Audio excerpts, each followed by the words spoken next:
Maniniwala ka ba na minsang ginamit ang mga pasas bilang pera?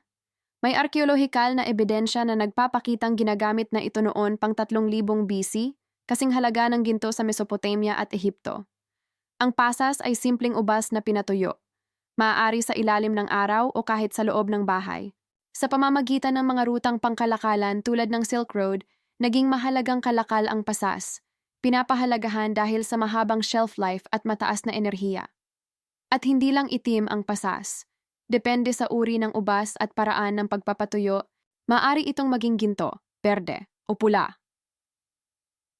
Sa Xinjiang, China, gumagamit ang mga magsasaka ng matatamis at walang butong puting ubas, kilala sa natural na lasa nito.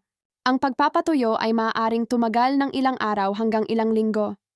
Sa mga pinatuyo sa araw, paulit-ulit itong iniikot hanggang sa maging perpektong preserved. Mula sa sinaunang salapi hanggang sa modernong merienda, ang pasas ay napunta na sa tinapay, cake, at kahit sa salad, isang maliit na prutas na may napakalawak na kasaysayan. Kaya ikaw, para sa iyo ba ang pasas ay candy mula sa kalikasan o isa itong super